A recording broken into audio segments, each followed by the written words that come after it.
नमो हरिहंताणं नमो सिद्धाणं नमो आयर्याणं नमो भवजायाणं नमो लोये सवसाहुणम् असोपंस नमोकारो सर्वपावपणासुनु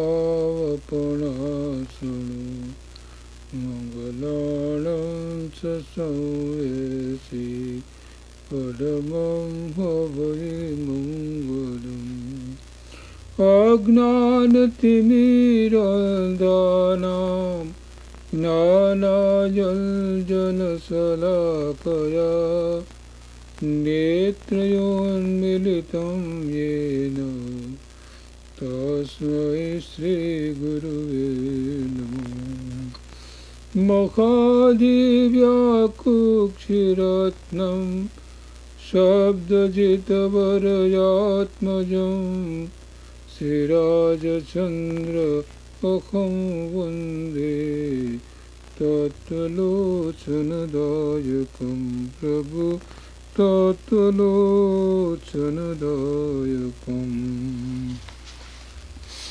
आ समयसार गाथा 11મી આ 11મી ગાથા છે તે સમયસારની અંદર બહુ અગત્યની ગાથા છે।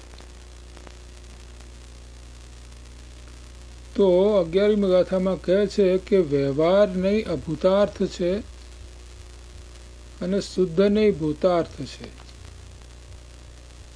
ભૂતાર્થ એટલે સત્યાર્થ અને અભૂતાર્થ એટલે અસત્યાર્થ, જુઠ્ઠો।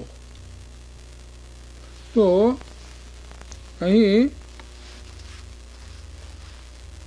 જેને સમ્યક દર્શન પ્રગટ કરવું છે એ સમ્યક દર્શન એટલે કે આત્મદર્શન એને હંમેશા ભૂતાર્થ નયનો આશ્રય લેવો પડે। એટલે કે ભૂતાર્થ નયના વિષયભૂત જે પૂર્ણ જ્ઞાયક ભાવ,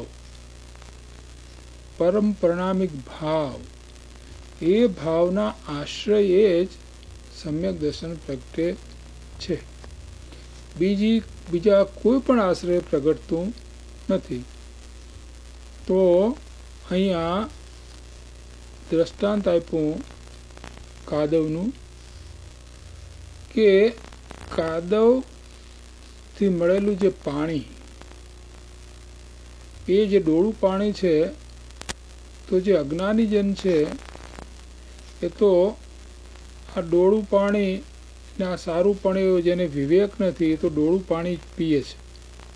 પણ જે વિવેકી છે તે સમજે છે કે આ ડોળું પાણી જો હું પ્રયોગ કરું તો એમાંથી હું શુદ્ધ પાણીને ગ્રહણ કરી અને પી શકું।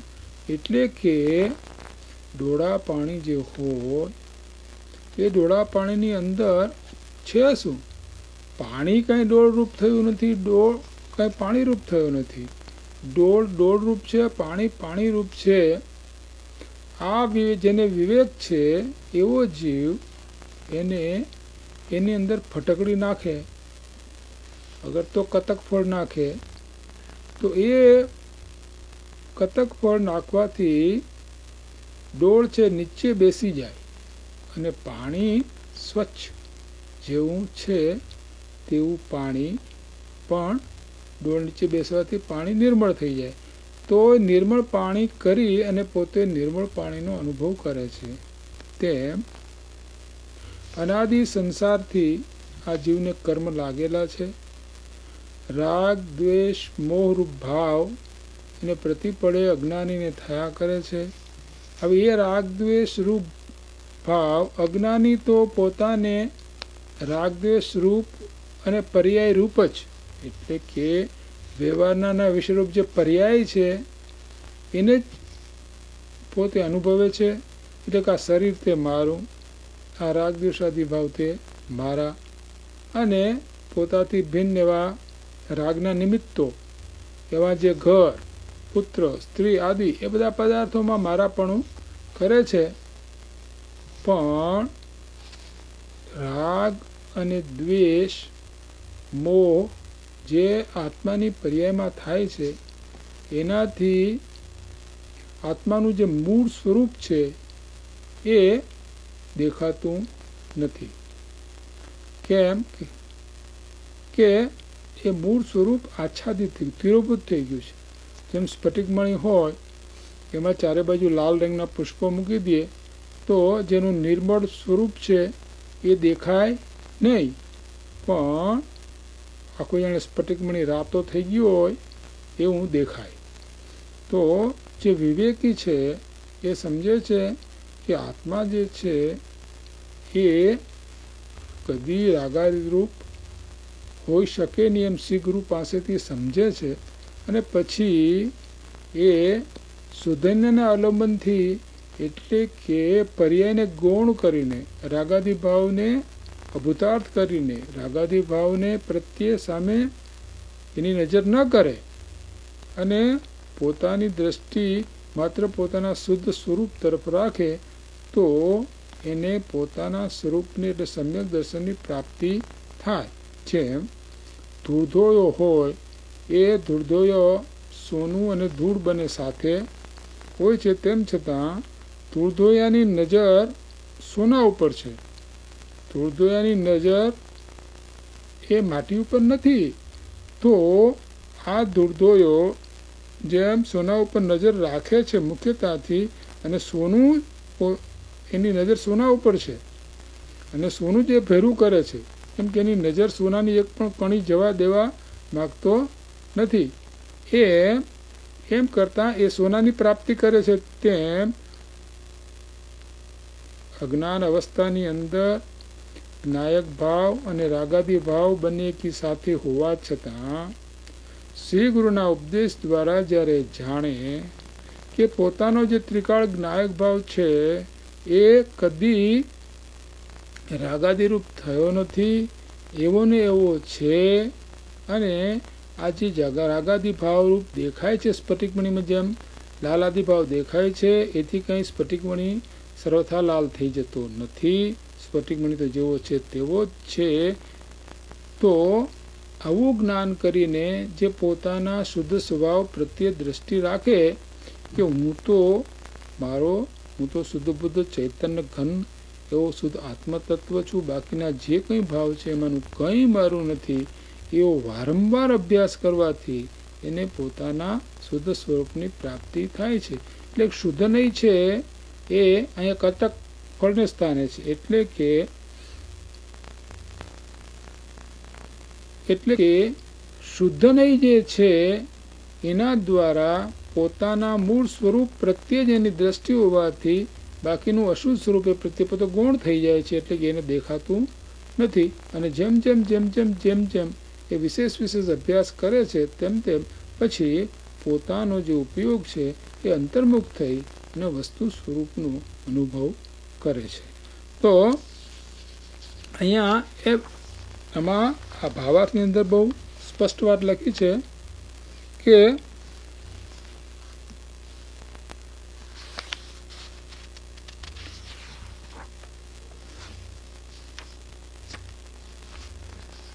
અહીં વ્યવહારને અભૂતાર્થ અને શુદ્ધને ભૂતાર્થ કયો છે.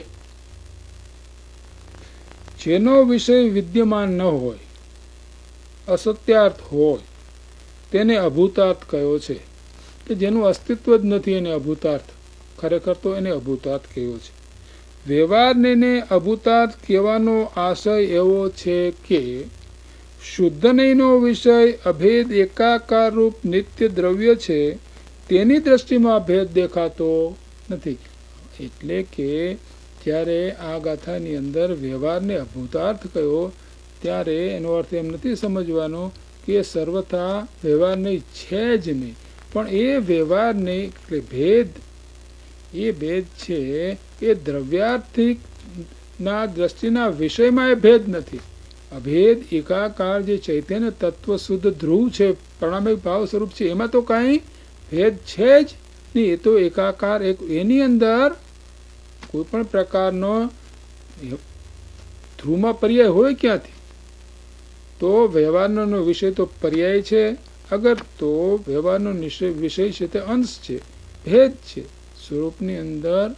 ત્યારે સમજાવવા માટે ભેદ કરવામાં આવે તો એ ભેદરૂપ કથન છે એ વ્યવહારનો વિષય છે, અને કાં તો પર્યાર્થિક નિરૂપ જે કથન છે એ વ્યવહારનો વિષય. એ બંને આ ધ્રુવ દ્રવ્યમાં છે જ નહીં. એ અપેક્ષાએ અહીંયા વ્યવહાર નહીંને અભૂતાર્થ કયો છે. તો તેની દ્રષ્ટિમાં ભેદ અવિદ્યમાન અસત્યાર્થ કેવો જોઈએ. એમ ન સમજવું કે ભેદરૂપ કઈ વસ્તુ જ નથી, કોઈ ભેદરૂપ કે પર્યાયરૂપ કઈ વસ્તુ જ નથી એવું કઈ છે નહીં.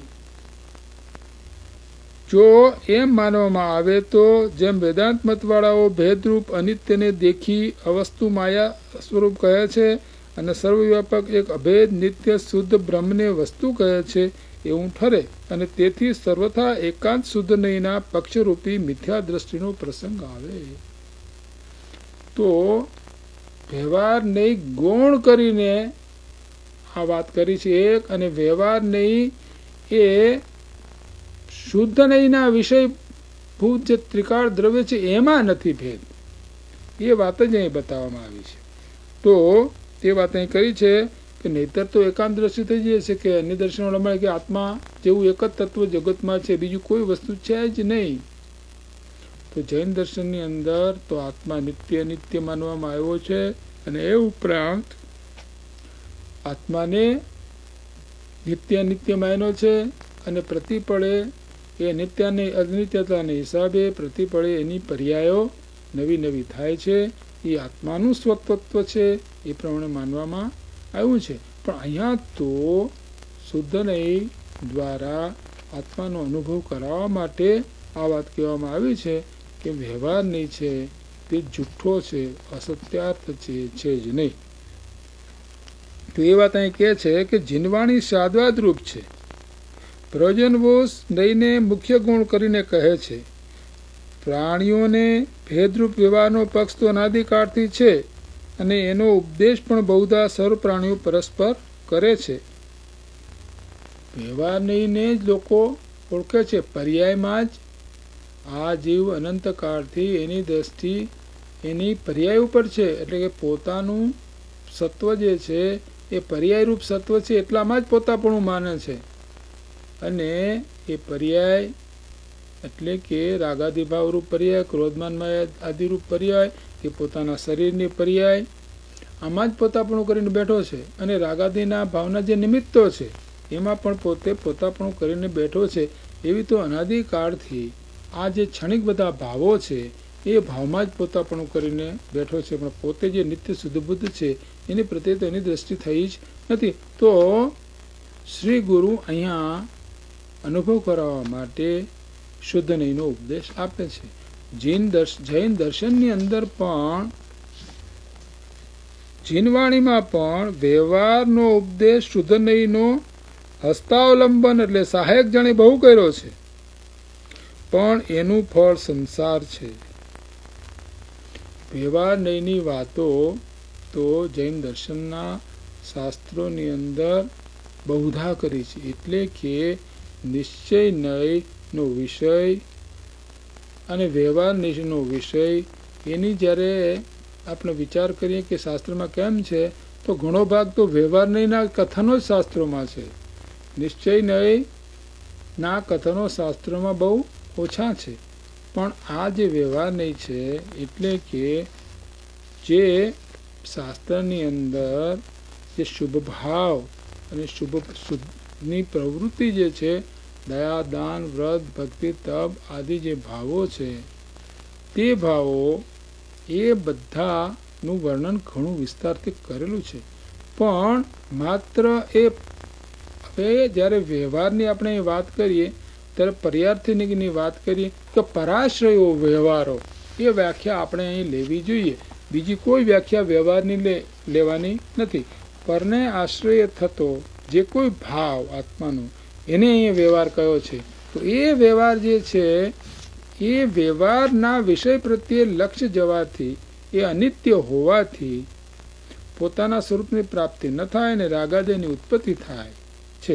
માટે એ અનાદિકાળથી એનો જીવનો એ પગ છોડાવવા માટે શાસ્ત્રકારે એટલે શ્રીગુરુએ શુદ્ધ નહીંનો ઉપદેશ આપ્યો છે કે ભાઈ તારું સ્વરૂપ તો જે શુદ્ધ નહીંના વિશુદ્ધભૂત ત્રિકાળ ધ્રુવ તત્વ છે એ જ તારું સ્વરૂપ છે. માટે તું વ્યવહારને પ્રત્યે લક્ષ્ય આપમાં એટલે કે રાગાદી જે ભાવ છે શરીરાદી છે એ પ્રત્યે દ્રષ્ટિઆપમાં એ તારું સ્વરૂપ નથી.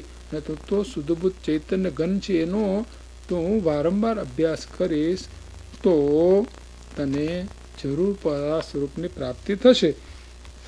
એટલે કહ્યું ને કે જો વ્યવહારનો પક્ષ કરીશ તો વ્યવહારમાં જ જો તું વ્યવહારને આધીન થઈશ, વ્યવહારનો આશ્રય કરીશ તો સંસાર અનાદિકાળથી છે, તો અનાદિકાળથી તું કરી જ રહ્યો છે, એમાં કંઈ નવું નહીં.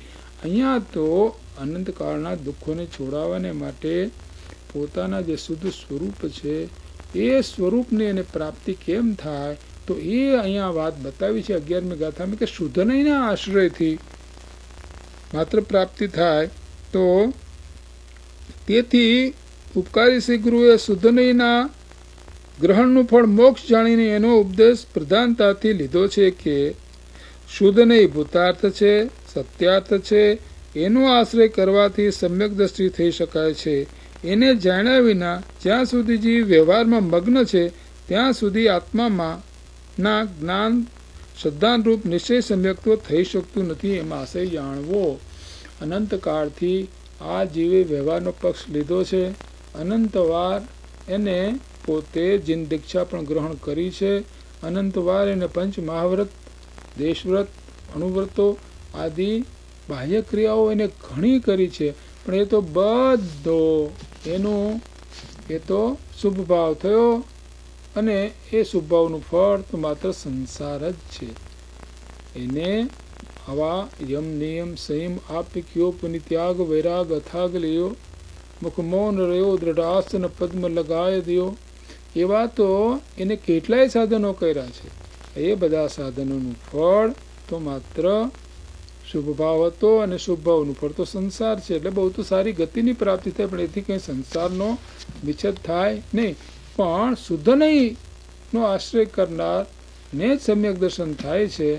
એટલે કે પોતાનું જે મૂળ સ્વરૂપ છે એવું ત્રિકાળ સ્વરૂપ રૂપે જ પોતે છે ને અન્યથા કંઈ જ નથી. એ ભાવ એ જેમ જેમ દ્રઢ કરતો જાય કે હું તો મારું સ્વરૂપ તો એટલું સિવાય બીજું કંઈ મારું નથી, તેમ તેમ તેમ તેમ વધારે દ્રઢ થતાં એને સમ્યક દર્શનની પ્રાપ્તિ થાય છે. તો એ જ વાત અહીં કરી છે કે તો જ શુદ્ધ નહીંના આશ્રય સમ્યક દર્શન પ્રગટ થાય છે. તો 11મી ગાથાની અંદર મૂળ વાત કરી દીધી શ્રી ગુરુએ કે શુદ્ધ નહીંનું અવલંબન એ એકમાત્ર પોતાના સ્વરૂપના અનુભવ કરવાનું સાધન છે, બીજું કોઈ સાધન છે નહીં. તો હવે આગળ 12મી ગાથામાં કહે છે કે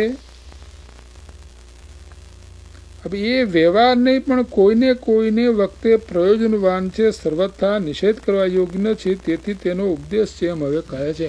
12મી ગાથામાં હવે વાત કરે છે કે વ્યવહારની જે છે એ પણ પ્રયોજનવાન છે, સર્વથા નિષેધ કરવા યોગ્ય નથી. માટે અહીં કહે છે કે દેખે પરમ જે ભાવ તેને શુદ્ધ નહીં જ્ઞાતવ્ય છે, અપરમ ભાવે સ્થિતને વ્યવહારનો ઉપદેશ છે.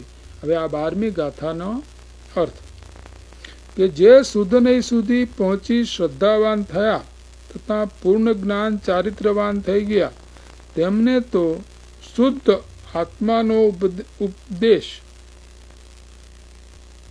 કરનાર શુદ્ધ નહીં માત્ર જાણવા યોગ્ય છે. ઘણી વળી જે જીવો અપરમ ભાવે અર્થાત શ્રદ્ધા તથા જ્ઞાન ચારિત્રના પૂર્ણ ભાવને નથી પહોંચી શક્યા, સાધક અવસ્થામાં જ સ્થિત છે, તેવો વ્યવહાર દ્વારા ઉપદેશ કરવા યોગ્ય છે. આ વ્યવહાર જો વ્યવહારનો ઉપદેશ કરવામાં વ્યવહારથી કંઈ ઉપદેશ કરવામાં તો તીર્થ જ રહેતું નથી, અને જો નિશ્ચય છોડવામાં આવે તો તત્વ રહેતું નથી. માટે વ્યવહાર નિશ્ચયનો જે જ્યાં યોગ્ય છે ત્યાં સમજવું, તે ત્યાં તે આચરે આત્માર્થી જ નહીં. તો વ્યવહાર અને નિશ્ચય એ બધાનું યથાર્થ જ્ઞાન કરી અને જે કંઈ આચરવા યોગ્ય છે તે પ્રમાણે આચરવું, એટલે કે સમ્યક દર્શનને માટે શુદ્ધનયનું અવલંબન લેવું એ પ્રયોજનભૂત છે. પરંતુ વ્યવહાર જે છે એ સર્વથા અપ્રયોજનભૂત છે એવું છે નહીં, એ પણ પ્રયોજનભૂત છે. અને એ વાત વિસ્તારથી ને બહુ સારી રીતે જયચંદ પંડિતે ના ભાવાર્થમાં કરી છે. તેમાં કહ્યું છે કે આ જીવ નામનો પદાર્થ જે પૂતગલના સંયોગથી અશુદ્ધ અનેક રૂપ થઈ રહ્યો છે, તેના સર્વ પરદ્રવ્યોથી ભિન્ન એક જ્ઞાયકપણા માત્રનું જ્ઞાન, શ્રદ્ધા તથા આચરણ પ્રાપ્તિ એ ત્રણેય જેમને થઈ ગયા છે, તેમને તો પૂતગલ સંયોગજનિત અનેકાકારપણાને કિનારો અશુદ્ધ નહીં, કંઈ પ્રયોજનવાન નથી. એટલે કે જે લોકોને પૂર્ણ જ્ઞાન પ્રાપ્ત થયું છે, એટલે કે જે લોકોને કેવળ જ્ઞાન પ્રાપ્ત થયું છે, એને તો આ વ્યવહારની કોઈ જરૂર છે જ નહીં. પરંતુ જે સાધક દશામાં છે, જીવના બે પ્રકાર છે, એક સાધક અને એક સિદ્ધ. એટલે કે જે જીવો 13મે ગુણસ્થાનકે અને પછી 14મું પ્રાપ્ત કરીને સિદ્ધ થયા છે, એમને તો આ શુદ્ધ નયના માત્ર એની કોઈ એમને અવલંબન લેવાની જરૂર નથી, કેમ તો એ તો પૂર્ણતાથી પહોંચી ગયા છે.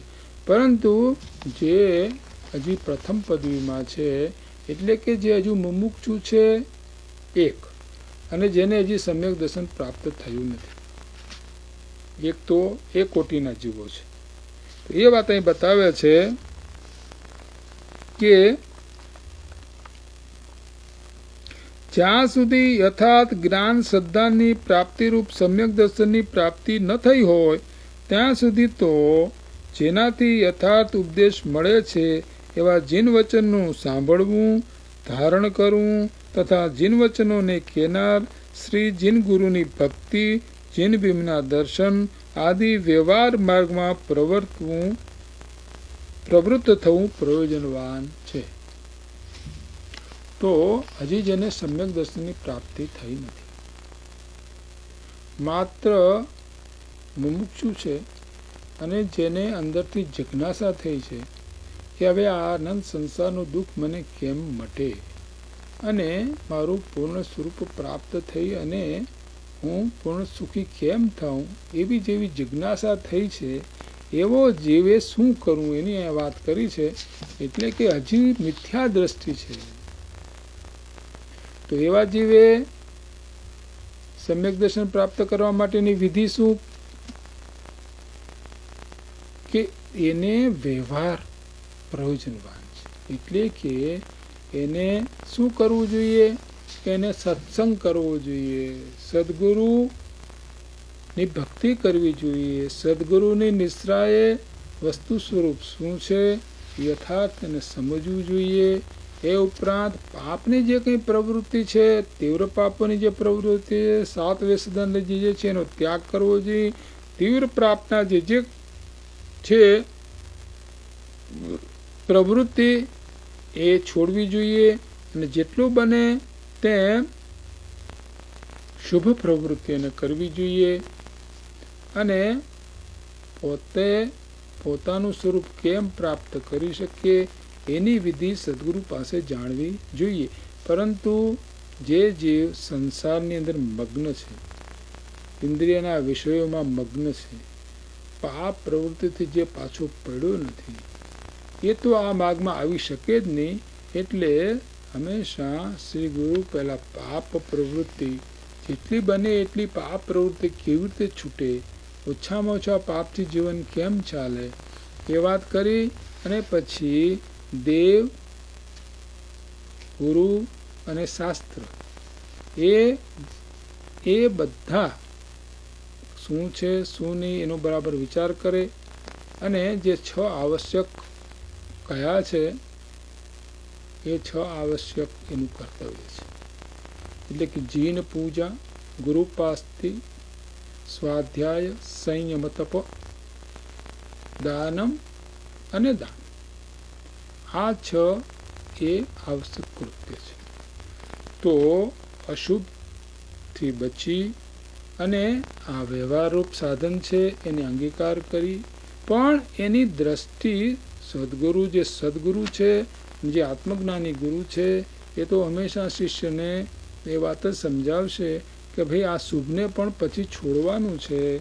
તારી તારો જે વ્યવહાર પરમાર્થ પ્રેરે તે પરમાર્થ, અને તે વ્યવહાર સમજ છે એટલે એવો પરમાર્થ પ્રેરક વ્યવહાર તારે અંગીકાર કરવાનો છે. અને વસ્તુ સ્વરૂપને જેમ છે તેમ યથાર્થ સમજી અને તારે ભેદ જ્ઞાન પ્રગટ કરવાનું છે.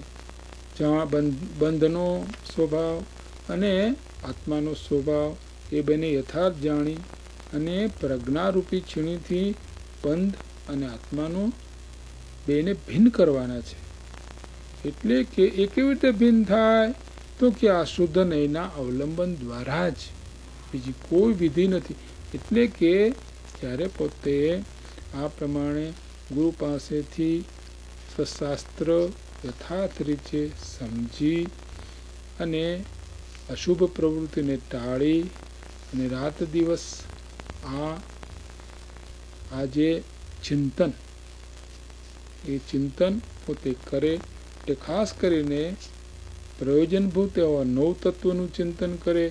એ નવ તત્વના ચિંતન દ્વારા, એટલે નવ તત્વનું ચિંતન કરી એમાં હે ઉપાદેય અને જ્ઞેય શું છે એનું વિસ્તારથી પોતે ચિંતન કરીને નક્કી કરે. અને ત્યાર પછી ઉપાદેય એવું જે શુદ્ધ તત્વ છે એ શુદ્ધ તત્વનો આશ્રય કરી અને પોતે સમ્યક દર્શન પ્રગટ કરે. તો અહીંયા એ વાત કરી છે કે સમ્યક દર્શનની પ્રાપ્તિ ન થઈ હોય ત્યાં સુધી આ બધી વાતો કરવી. શું વાતો કરવી?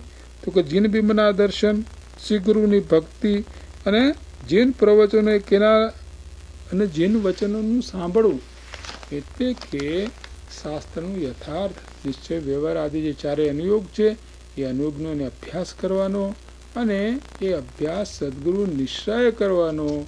અસદગુરુ નિશ્ચય કરે તો એનો કાંઈ પાર આવે નહીં. તો સદગુરુ, અહીં જીન ગુરુ કહ્યું છે ને, તો આત્મજ્ઞાની એવા જે ગુરુ છે એની પાસે જઈ અને આ અભ્યાસ શાસ્ત્રનો કરવો.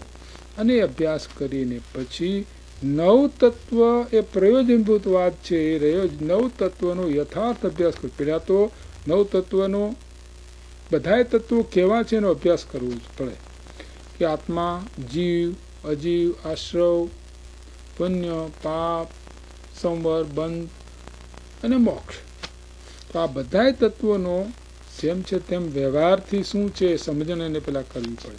તો આ બધું સમજી અને ત્યાર પછી નવ તત્વોમાંથી પોતાનો જે શુદ્ધ તત્વ આત્મતત્વ છે એ આત્મ તરફ પોતે દ્રષ્ટિ કરવી અને એ પર લક્ષ્ય રાખી અને પોતે ભેદ જ્ઞાનનો અભ્યાસ, વૈરાગ, જેટલો તીવ્ર વૈરાગ બને એટલો વૈરાગ વધારી અને ભેદ જ્ઞાનનો અભ્યાસ કરતા જ એને સમ્યક દર્શનની પ્રાપ્તિ થાય. એ વાત અહીંયા કરી છે. હવે જેમને શ્રદ્ધા જ્ઞાન તો થયા છે, આ બીજી વાત કરી.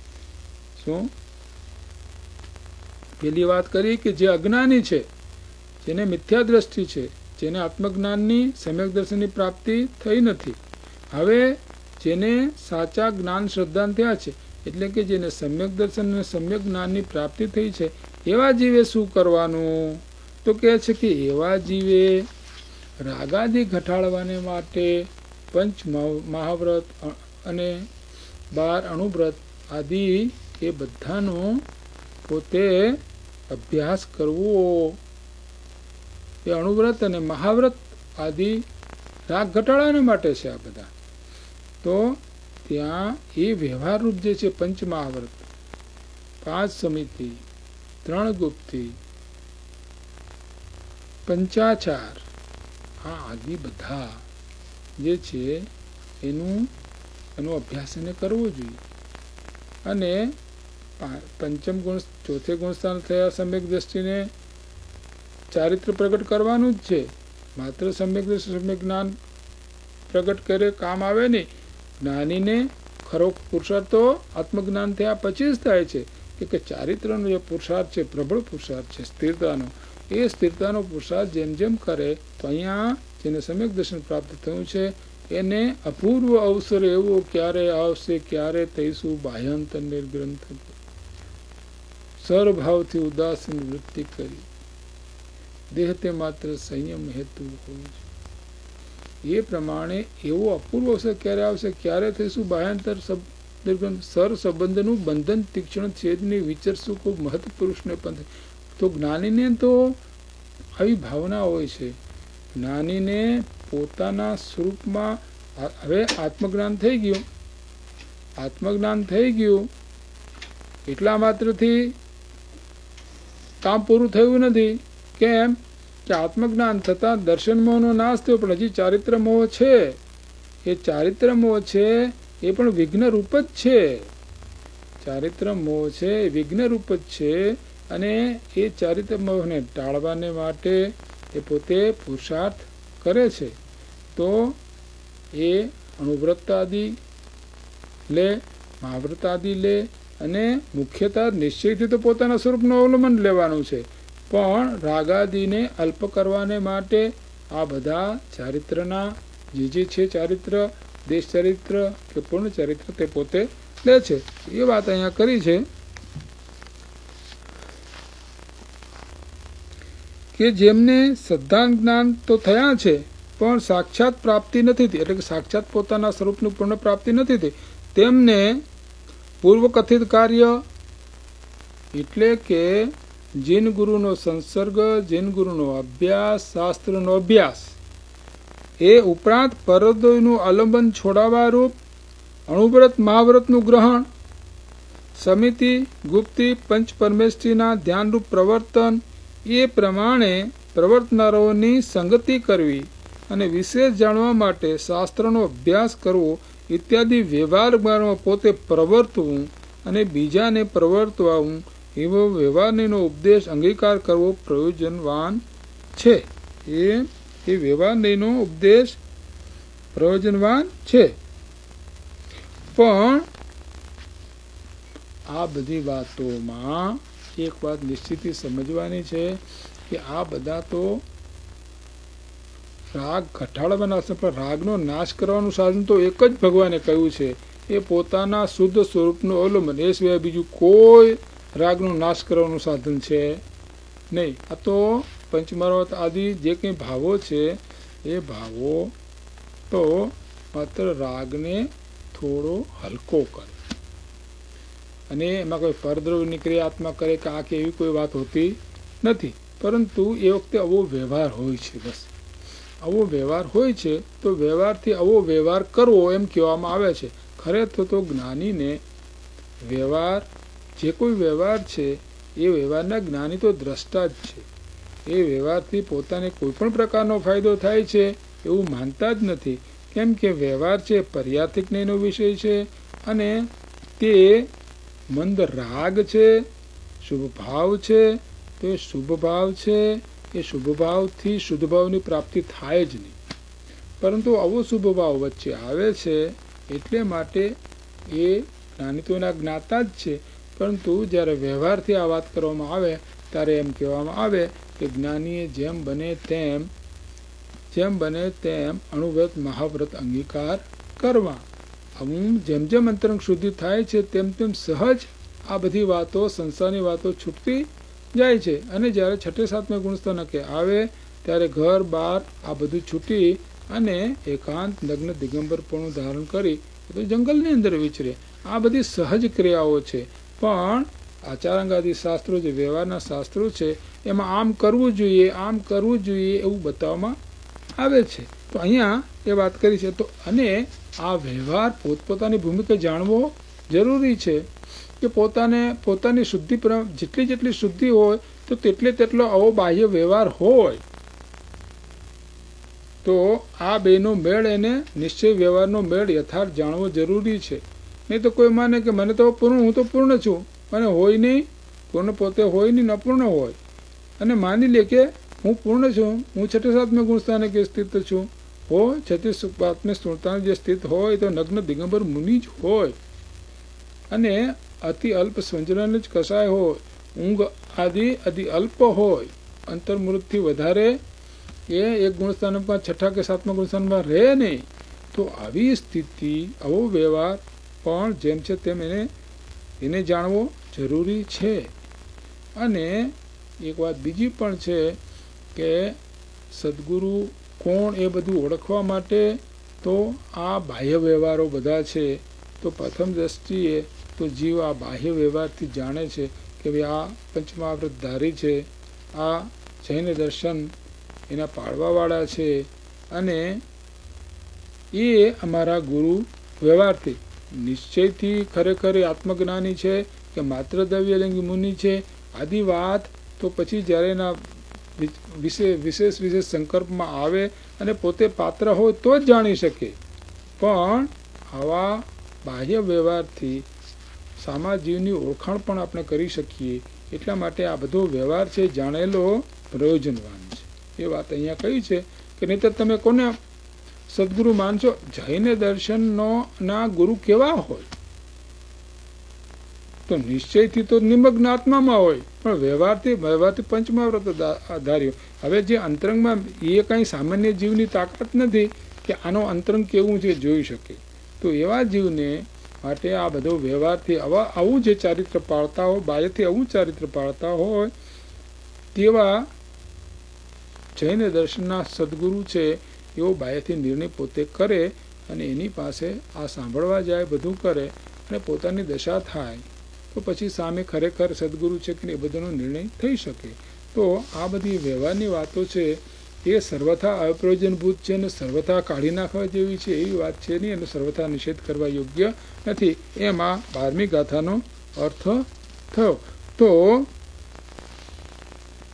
બે વાત થઈ કે નિશ્ચય અને વ્યવહાર જેમ છે તેમ જાણવું. એટલે કૃપાળુદેવે વાત બહુ કરી છે, એક જ ગાથાની અંદર વાત કરી, જે જ્યાં જ્યાં યોગ્ય છે ત્યાં સમજવું. તે આ નિશ્ચયનીનો કથન છે કે આ વ્યવહારનીનું કથન છે. આદિ વાતો શાસ્ત્રોમાં આવે એને જેમ છે તેમ સમજવી અને ત્યાં તે આચરે તો પોતાના સ્વરૂપની પ્રાપ્તિ માટે પોતે નિશ્ચય વ્યવહાર બંને સાથ રહે. નિશ્ચય બંને વસ્તુ સાથે છે. તો જેને જે પ્રમાણે એને આચરણ મૂકવું એ પ્રમાણે આચરણમાં મૂકવું એ જરૂર છે. તો આ 12મી ગાથાની અંદર એ વાત અહીં કરી અને કહ્યું કે નિશ્ચય અને વ્યવહાર જો જિનમતને પ્રવર્તવા ચાહતા હો તો વ્યવહારને અને નિશ્ચય બંને નયોને ન છોડો. કારણ કે વ્યવહાર નહીં વિના તો તીર્થ વ્યવહાર માર્ગનો નાશ થઈ જશે અને નિશ્ચય વિના તત્વ એટલે વસ્તુનો નાશ થઈ જશે. એટલે નિશ્ચય છે તે નિર્વિકલ્પ છે, વ્યવહાર છે તે સવિકલ્પ છે. વસ્તુ અને નિશ્ચયમાં સરાગ રૂપ નિશ્ચય નહીં અને વિતરાગ ભાગ રૂપ એટલે અંતર્મુખ જે સાચો નિશ્ચય નહીં છે તો સમ્યક જ્ઞાનનો અંશ છે.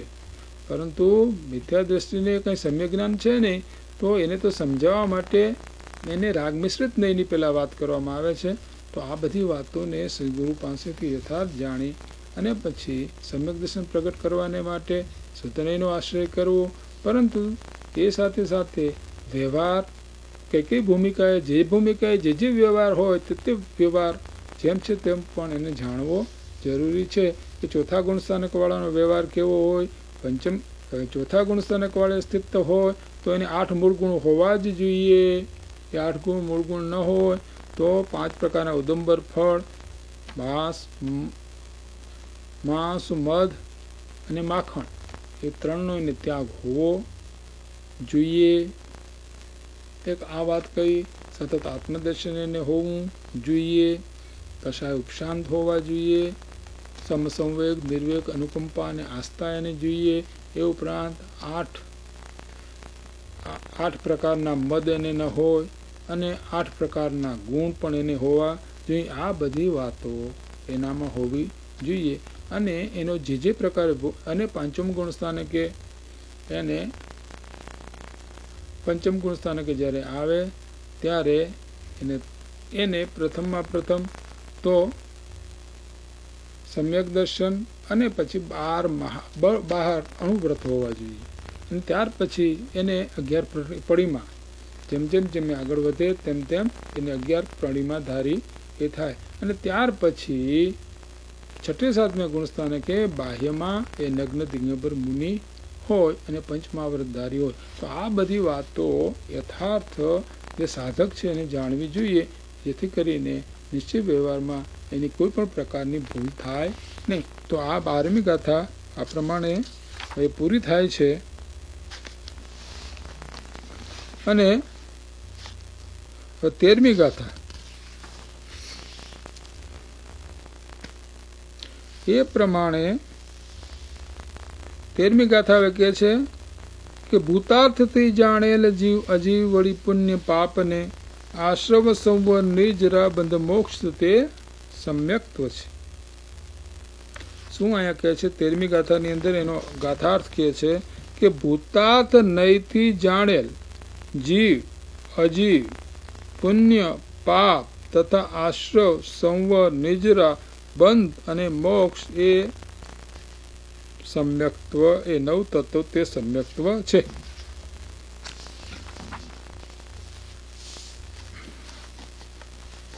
હવે સાધક હોય એને પેલા નવ તત્વ વ્યવહારથી જાણવા જોઈએ. એટલે કે જીવ અજીવ, પાપ શું, પુણ્ય શું, આશ્રવ શું, સંવર શું, નિજરા શું, બંધ શું, મોક્ષ શું, એને વ્યવહારથી પહેલા ભેદથી જાણવા શાસ્ત્ર દ્વારા અને સદગુરુ નિશ્રય જેમ છે તેને જાણવા જોઈએ. આ જાણ્યા પછી એ નવ તત્વ, હવે આ એકે તત્વ એવું નથી કે જેની અંદર જીવ એક ધ્રુવ તત્વ ન હોય, એવું નથી. આ 9 તત્વો જે ભેદરૂપ કરવામાં આવ્યા છે દરેકે દરેકની અંદર જો ભૂતાર્થ નહીંથી જોઈએ તો એક આત્મા જ પ્રકાશિત છે, બીજું કંઈ છે નહીં. કેમ કે પુણ્ય અગર તો પાપરૂપ પુણ્ય છે તો એ વખતે પણ પર્યાયની અંદર શુભ ભાવ છે, પણ જ્યારે શુભ ભાવ છે એ પર્યાય કોઈ અધર રહેતી નથી, એ પણ આત્માની પર્યાય છે. એટલે કે તે વખતે એ પાપને છે, પાપ કે પુણ્ય એ બેની પર્યાયમાં પાપ પુણ્યનો ભાવ હોવા છતાં એ વખતે એની અંદર ધ્રુવ તત્વ પણ છે ને છે જ, એનો કોઈ નાશ થયો નથી. અજ્ઞાની જીવને ધ્રુવ તત્વ દેખાતું નથી, એથી કે ધ્રુવ તત્વનો નાશ થયો નથી. અજ્ઞાની તો પુણ્ય ને પાપ, પુણ્ય ને પાપ, પુણ્ય ને પાપ એ બે ભાવ જ કર્યા, પર્યાયમાં કર્યા. પણ એ વખતે પણ એનો જે મૂળ તત્વ ભલે એને નથી દેખાતું, પણ મૂળ તત્વની હયાતી નથી એવું તો છે જ નહીં. કેમ કે પર્યાય દ્રવ્ય વિના કંઈ પર્યાય હોય જ નહીં, પર્યાય વિના દ્રવ્ય ન હોય. તો એ વખતે પણ દ્રવ્ય તો છે જ. તો અહીંયા એ વાત કરે છે કે આમાં ભાવાર્થ જોઈએ તો આ ભાવાર્થની અંદર આ વાત સ્પષ્ટ કરવામાં આવી છે કે આ 9 તત્વોમાં શુદ્ધ નહીંથી જોઈએ તો જીવ એક જ ચૈતન્ય ચમત્કાર માત્ર પ્રકાશરૂપ પ્રગટ થઈ રહ્યો છે. એ સિવાય જુદા જુદા 9 તત્વો કંઈ દેખાતા નથી. તો આ 9 તત્વની અંદર જો એક દ્રષ્ટિથી જોઈએ તો એક જ તત્વ દેખાય છે, બીજું કંઈ છે જ નહીં. અને પર્યાર્થી જ્ઞાનની દ્રષ્ટિ જોઈએ તો 9 તત્વ સાચા છે. એટલે કે એની પર્યાયની અંદર આ 9 તત્વ છે. 9 તત્વ એટલે ભેદરૂપ. આ જ્યારે સમજણ પડે ત્યારે આ વાત જે છે તો એમાં 9 તત્વ છે. ખરેખર તો પુણ્ય આપણે જોઈએ, પુણ્ય અગર તો પાપ, શુભ કે અશુભ, શુભ કે અશુભ એ ભાવ વખતે પણ આત્મા તો છે જ. એ જ પ્રમાણે સંવંત નિજરા અને મોક્ષની સંવંત નિજરાની જેને પર્યાય, અહીંયા તો મોક્ષ પ્રગટ મોક્ષની વાત નથી.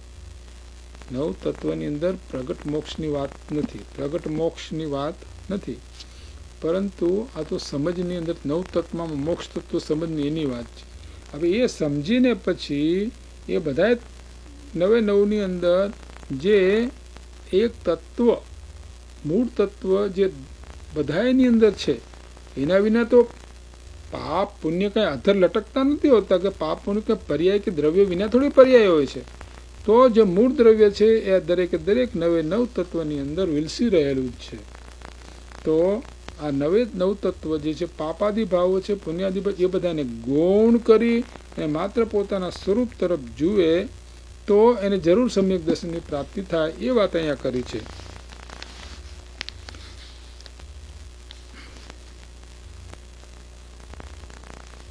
જ્યાં સુધી આ રીતે જીવ તત્વનું જાણપણું જીવને નથી ત્યાં સુધી તે વ્યવહાર દ્રષ્ટિ છે, પોતાના સ્વરૂપને નથી જાણતો ત્યાં સુધી એ તો પર્યાય દ્રષ્ટિ છે. એ પોતાના પર્યાયમાં જ પોતાપણું કરે છે. રાગાદિભાવમાં પોતાપણું કરો કે પોતાના શરીરમાં પોતાપણું કરો કે રાગાદિભાવના નિમિત્તો જે કંઈ જગતના અન્ય પદાર્થો છે એમાં પોતાપણું કરો. એટલે આવું જે વ્યવહાર છે એમાં જ પોતાપણું કરે છે, પર્યાયમાં જ પોતાપણું કરે છે. એ તો અનાદિકાળથી પોતાપણું આ પ્રમાણે કરતો આવ્યો છે. અને જુદા જુદા નવ તત્વોને માને છે.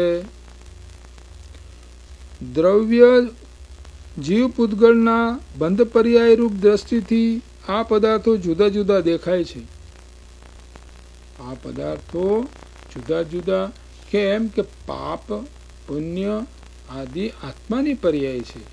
એ આત્મા એ ખરેખર તો ઉદય ભાવ જે પંચ તત્વા સૂત્રની અંદર 5 ભાવનું વર્ણન કર્યું છે ત્યાં એ પણ વાત કરી છે કે ઉદય ભાવ છે એ ભલે શુભ અશુભ રૂપ હો તેમ છતાં એ આત્માનું તત્વ છે. તો એ આદિ જે ચોપસમ છાયિક ઉપસમ આદિ એ બધા પર્યાર્થિક જ્ઞાનના વિષય છે અને એ આત્માનું તત્વ છે, એ પર્યાય છે. તો એ પર્યાય નવ તત્વ રૂપે જોઈએ તો આ બધા જે ભાવો છે એ બધા ભાવો આત્માનું તત્વ છે.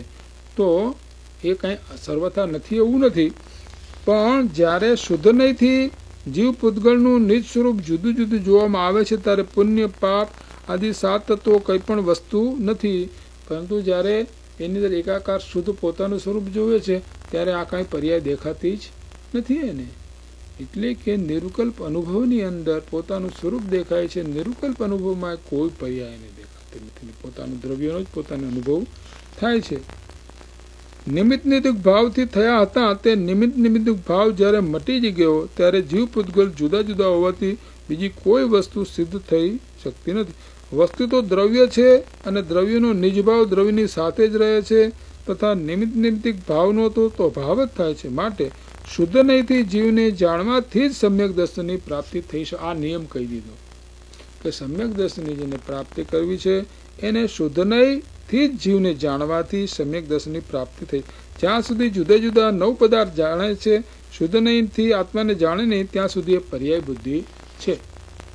એટલે નવ તત્વ જે છે એ નવ તત્વને આખા જૈન દર્શનની અંદર પ્રયોજનભૂત જાણવા યોગ્ય કોઈ પણ વસ્તુ હોય કે જે જાણ્યા વિના ચાલે જ નહીં એ આ નવ તત્વ છે. આ નવ તત્વને ભેદ રૂપે એટલે કે જેમ છે તેમ યથાર્થ જાણવા જોઈએ. એટલે કે પાપ પુણ્ય, પાપને પાપ રૂપે, પાપ પુણ્ય કોને કહેવાય, પાપના પ્રકારો કેટલા, તીવ્ર પાપ, મંદ પાપ, પુણ્ય પાપ, એ આદિ બધી વસ્તુઓને પહેલાં એને શ્રીગુરુ પાસેથી યથાર્થ આ બધા ભેદથી જાણવા જોઈએ. આ જાણવા શા માટે જાણવા જોઈએ છે કે એને સમ્યક દર્શન પ્રગટ કરવું છે. કેમ કે તત્વા શ્રદ્ધા નામ સમ્યક દર્શન, અને જે તત્વ છે આ નવ છે એની યથાર્થ શ્રદ્ધા એને કરવી પડશે. એટલે કે જ્યારે આ નવ તત્વની એ પોતે બુદ્ધિપૂર્વક શ્રદ્ધા પરોક્ષ શ્રદ્ધા કરે છે ત્યારે એ પરોક્ષ શ્રદ્ધા કરે ત્યારે એને વ્યવહાર સંકેત કહ્યું છે. તો પહેલાં નવ તત્વની પરોક્ષ શ્રદ્ધા કરવી જરૂરી છે. નવ તત્વને જે જાણતો જ નથી એને તો સમ્યક દર્શન થવાનો કોઈ અવકાશ જ નથી. નવ તત્વ જે પહેલાં યથાર્થ જાણે પછી એમાં હેય શું, ઉપાદેય શું, જ્ઞેય શું એ પણ યથાર્થ પોતે બરાબર જાણે. આ પ્રમાણે જાણી અને પોતે પછી સ્વ અને પર શું એ જાણે કે સ્વ તો પોતાનો શુદ્ધ તત્વ, બાકી પુણ્ય પાપ આશ્રવ સંવર બંધ અને મોક્ષ આદિરૂપ જે કંઈ પર્યાયો છે એ પોતાનું સ્વરૂપ નથી. એટલે આ પ્રમાણે સ્વ અને પર અહીંયા જે સંવર નિર્જર અને મોક્ષની વાત જે પર્યાયની જે મોક્ષની વાત કરી છે એ મોક્ષ એટલે કે શુદ્ધ મોક્ષની પર્યાયની વાત નથી. આ તો એના જ્ઞાનની અંદર મોક્ષ પર્યાય જે છે સાધકના અજ્ઞાન, જે હજી સાધક અજ્ઞાની છે એ આ નવ પર્યાયને શાસ્ત્રમાં જેમ એનું નવ તત્વોનું વર્ણન કર્યું છે એ પ્રમાણે નય નિક્ષેપથી જાણે. નવ તત્વો પણ એને નય અને નિક્ષેપથી યથાર્થ જાણવા પડે. તત્વસૂત્રમાં એ વાત કહી છે કે ભાઈ તારે પ્રમાણ નહીં અધિક મહત્વ, પ્રમાણ અને નહીંથી આ નવ તત્વને તારે આ બધો પરોક્ષ વાત છે. આ બધી રાગ મિશ્રિત કથા છે. આ બધા નવ તત્વો જેમ છે તેમ પરોક્ષ વ્યવહારથી જેમ શાસ્ત્રમાં કયા છે એમ પહેલા એને જાણવા જોઈએ. અને આવું જાણપણું સદગુરુ પાસેથી થયું હોય અને આ નવ તત્વો છે એમ જ છે એવું જો બુદ્ધિપૂર્વકનો સ્વીકાર એને વ્યવહાર સમ્યક દર્શન કહેવામાં આવ્યું છે. એટલે કે ભલે વ્યવહાર સમ્યક દર્શન અને નિશ્ચય સમ્યક દર્શનનું કારણ નથી, પરંતુ આટલી તો એને પરોક્ષ ભૂમિકા એની જરૂરી છે. અને આટલું જાણ્યા પછી એને સ્વપરનો ભેદ, સ્વ શું અને પર શું એ નક્કી કરવું પડે. અને દેવ ગુરુ શાસ્ત્ર એ પણ આ નવ પદમાં સમાઈ જાય છે. તો દેવગુરુ શાસ્ત્રનું કોઈ વખતે એ પોતે વિચાર કરે, કોઈ વખતે નવ તત્વનો ભેદરૂપ વિચાર કરે, કોઈ પોતે સ્વપરનો વિચાર કરે, ત્યાંથી પછી પોતાના સ્વરૂપનું. આ પ્રમાણે નવ તત્વના જે ચિંતન છે અને નવ તત્વનું જે ચિંતન કરી અને એમાંથી જ્યાં સુધી પોતાનું સ્વરૂપ પોતે જેમ છે તેમ ન અનુભવે ત્યાં સુધી એ જીવ પોતે હજુ માત્ર એને આમાં જો પહેલા વ્યવહારથી યથાર્થ જાણીને પછી એને નિશ્ચયનો પક્ષ કરવો પડે. એટલે કે પોતે તો આવો જ છે, આવો જ છે એમ વારંવાર હું આ છું ને આ નથી, આ છું ને આ નથી એ પ્રકારનું ભેદ જ્ઞાન એને કરતા કરતા પછી પોતે માત્ર હું આ જ છું એવો ભાવ કરે. અને એ ભાવ કરી એમ કરતા કરતા કરતા કરતા કરતા એના ચિંતનમાં એકાકાર થતા થતા થતા એ વસ્તુ સ્વરૂપને જ્યારે એનો ઉપયોગ જે અંતર્મુખ થઈ અને વસ્તુ સ્વરૂપને જ્યારે પકડે છે ત્યારે ખરેખર સાચો શુદ્ધ નહીં પ્રગટે છે. એટલે કે ત્યારે એને ભૂતાર્થથી આ નવે તત્વોમાંથી પોતાના શુદ્ધને જાણવું એમ કહેવાય, પોતાના સ્વરૂપને જાણવું એમ કહેવાય છે. તો આ પ્રમાણે વિધિ છે. તો આ પ્રમાણે જાણવાની વિધિ છે. તો પહેલા નવ તત્વને જાણવા પડે, પછી સ્વ શું અને પર શું જાણવું પડે, હે ઉપાદેય અને જ્ઞેય શું એ જાણવું પડે, નિશ્ચય વ્યવહારથી આ નવ તત્વો જાણવા પડે. અને આ બધું જાણ્યા પછી એનું ચિંતન યથાર્થ કરવાનું. અને આ ચિંતન દ્વારા એને જે મિથ્યાત્વના અંશો છે એ મિથ્યાત્વના અંશોના મોડા પડતા જાય. એટલે કે મિથ્યાત્વનો જે રસ છે ઘટતો જાય. અને જેમ જેમ રસ ઘટે એમ ચિંતન વિશેષ થતાં થતાં એની પર્યાયની અંદર વૈરાગ ભાવ વધતો જાય, ઉદાસીનતા થાય. અને એમ કરતાં કરતાં કરતાં પોતાનો તીવ્ર અભ્યાસ થતાં એને સમ્યક દર્શન પ્રગટ થાય. એટલે કે આ પ્રમાણે નવ તત્વોમાંથી પોતાનું એક સ્વતત્વ છે એ પોતે અનુભવ દ્વારા શુદ્ધ નહીંના એ 11મી ગાથામાં કહ્યું ને, ભૂતાર્થથી જાણે તો શુદ્ધ નહીંનું અવલંબન લે. એટલે પછી શુદ્ધ નહીંનો પક્ષ પણ છોડવો પડે. પેલા વ્યવહારથી જાણે પછી શુદ્ધ નહીંનો પક્ષ લે. શુદ્ધ નહીંનો જેને પક્ષ નથી આવ્યો એને તો પ્રશ્ન જ નથી, પણ શુદ્ધ નહીંના પક્ષમાં જો રોકાય એને પણ સમ્યક દર્શન થતું નથી. એ વાત કર્તા કર્મ અધિકારની 142, 43, 44 ગાથાની અંદર સ્પષ્ટ કરેલી છે કે પહેલા વ્યવહારથી જાણે નવ તત્વને, પછી નિશ્ચયનો પક્ષ કરે.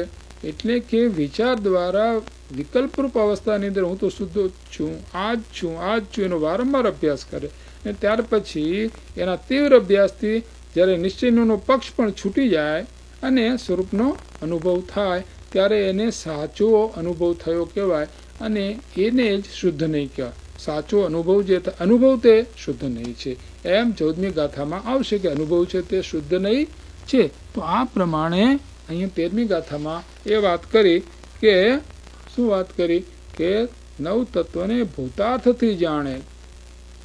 જે ભૂતાર્થથી જાણે છે એટલે કે નવ તત્વનો અભ્યાસ ભૂતાર્થ એમાંથી નવ તત્વમાંથી જે ભૂતાર્થ તત્વ રૂપ એક જે નાયક ભાવ છે, ત્રિકાળ ભાવ છે, પ્રણામ છે, એની એમાંથી એ પોતે તારવી લે, એ પોતે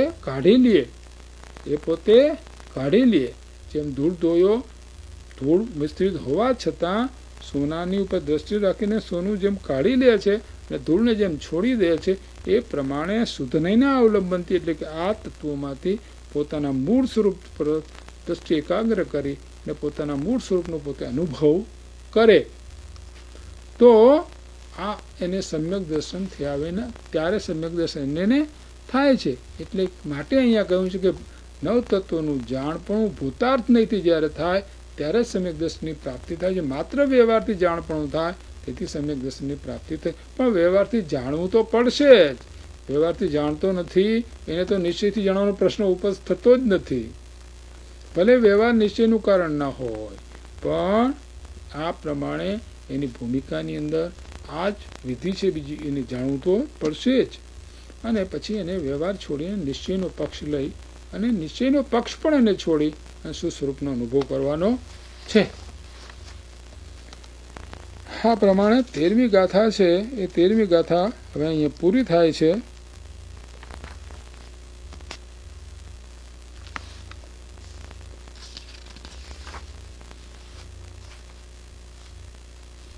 તો 13મી ગાથાની અંદર હવે અહીંયા 2 શ્લોક અહીં કહેવામાં આવ્યા છે કે એની અંદર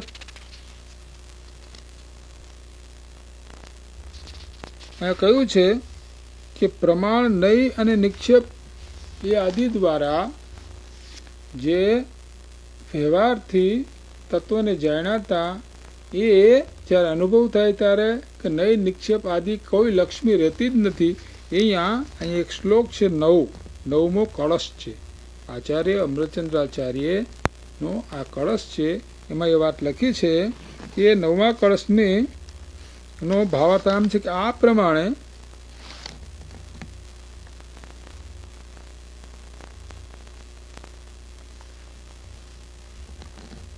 નય નિક્ષેપનું વિસ્તારથી વ્યાખ્યાન તે વિષયના ગ્રંથમાંથી જાણવું અને તેનામાંથી દ્રવ્ય પર્યાય સ્વરૂપ વસ્તુની સિદ્ધિ થાય છે.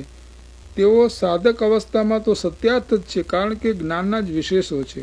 તેમના વિના વસ્તુને ગમે તેમ સાધવામાં આવે તો વિપર્યય થઈ જાય. અવસ્થા અનુસાર વ્યવહારના અભાવની 3 રીતિ છે. પહેલી અવસ્થામાં પ્રમાણાદિથી યથાર્થ વસ્તુને જાણી જ્ઞાન શ્રદ્ધાની સિદ્ધિ કરવી.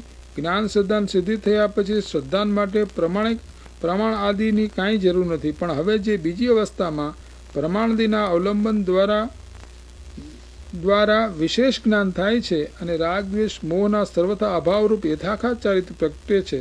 તેથી કેવળ જ્ઞાનની પ્રાપ્તિ થાય છે. કેવળ જ્ઞાન થયા પછી પ્રમાણાદિનું અવલંબન રહેતું નથી. ત્યાર પછી ત્રીજી સાક્ષાત સિદ્ધ અવસ્થા છે, ત્યાં પણ કાંઈ અવલંબન છે નહીં. એ રીતે સિદ્ધ અવસ્થામાં પ્રમાણ નહીં નિક્ષેપનો અહીંયા નિષેધ કરવામાં આવ્યો છે. એટલે આચાર્ય શુદ્ધ નહીંને અનુભવ કરે છે કે સર્વભેદોને ગૌણ કરનાર જે શુદ્ધ નહીંનો વિષયભૂત ચૈતન્ય ચમત્કાર માત્ર તેજપુંજ આત્મા તેનો અનુભવ થતાં નયોની લક્ષ્મી ઉદય પામતી નથી. પ્રમાણ અસ્તને પ્રાપ્ત થાય છે અને નિક્ષેપનો સમૂહ ક્યાં જતો રહે છે તે અમે જાણતા નથી. આથી અધિક શું કહીએ, દ્વૈત જ પ્રતિભાસતું નથી. એટલે કે અનુભવની અંદર નય નિક્ષેપ પ્રમાણ આદિથી પહેલાં વસ્તુ જાણી.